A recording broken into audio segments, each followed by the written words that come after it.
यार इस corona virus ने लोगों की जिंदगी और करियर्स बिल्कुल तबाह कर दिए। मतलब सब कुछ उथल पुथल हो चुका है। किसी की नौकरी जा रही है, किसी को सैलरी कट लेना पड़ रहा है, लोगों के धंधे ठप है, पैसे की तंगी है। और ऐसे में ज्यादातर लोग ये सोच रहे हैं कि काश किसी मिरेकल के साथ बहुत सारा पैसा अचानक कहीं से मिल जाए। तो कुछ ऐसा ही हुआ है सरिता के साथ इन Netflix brand new film choked. पैसा बोलता है। 500 rupee and 1000 rupee currency notes will no longer be legal tender. अब देखना सारा ब्लैक मनी निकल के आएगा बाहर।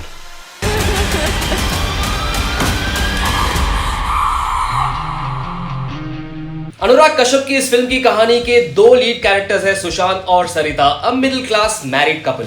अब इन दोनों की मैरिड लाइफ में ढेर सारी टेंशन है, अनबन हो रही है, पैसों की तंगी है।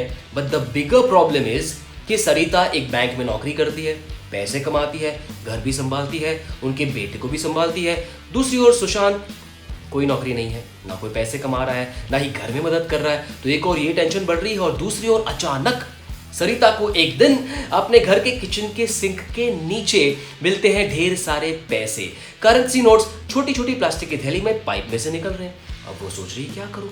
और उसके बाद कहानी में आता है एक और बहुत बड़ा ट्विस्ट जब हमारे ऑनरेबल प्राइम मिनिस्टर साहब अनाउंस करते हैं डीमोनेटाइजेशन। वाओ, जरा सोचो, मैरिड लाइफ में टेंशन, पैसों की तंगी, करेंसी नोट्स अचानक मिल रहे हैं और रोज मिले जा रहे हैं, and then demonetization in the life of a banker. इसके बाद क्या होता है? क्या सरिता वो पैसे रखती है? क्या उसका असर उसकी लाइफ पर होता है? क्या वो किसी को इसके बारे में बताती है? क्या वो किसी और प्रॉब्लम में पड़ती है? अब ये जानने के लिए तो भाई आपको चोक्ड देखनी पड़ेगी, क्योंकि मेरी तो यहाँ पर पॉलिसी है #नो स्पॉयलर्स। हफ्ते में तीसरी बार आलू खिला रही है। पनीर खिलाया करो कभी। आलू को आलू ही खिलाऊंगी ना, पनीर खाना है तो पनीर बनो। इस कहानी में डीमोनेटाइजेशन एक बहुत बड़ा हिस्सा है, but I believe Anurag Kashyap has struck a new note. वो कैसे? भाई साहब, ये उनकी फिल्म हो ही नहीं सकती, ऐसा मुझे पहले लगा था, क्योंकि ना गाली गलोच है, ना कोई गैंगस्टर है, ना कोई गोलीबारी, कुछ हो ही नहीं रहा है। And therefore this film does not trouble the beat meter at all. It's very very low. मैं आपका काम नहीं कर सकती। अगर ये फिल्म सक्सेसफुल होती है तो उसकी दो बड़ी वजह होगी, लीड कास्ट और background music. Sushant played by Roshan Matthews. Now this guy delivers a very understated performance without doing too much melodrama. Overacting बिल्कुल नहीं की, हालांकि एक ऐसा रोल है जहां पर उसकी गुंजाइश काफी ज्यादा थी, क्योंकि कैरेक्टर की अपनी frustrations है। Well done Roshan. I believe this guy has a solid future in the Hindi content space. And then there is Sarita, played by Saya Mikhail. She delivers the finest performance of her life. इतनी endearing performance है कि कई बार जब वो कुछ गलत, immoral, illegal भी कर रही है, I found myself rooting for her. Watch it for these two.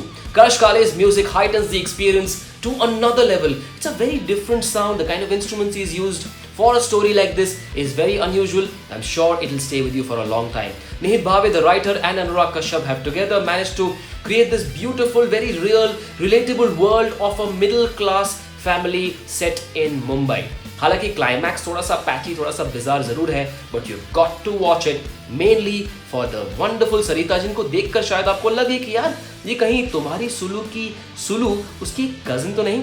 Watch it for Saya Mikhail's sensational performance. My verdict for Netflix's brand new film choked, पैसा बोलता है, is binge worthy.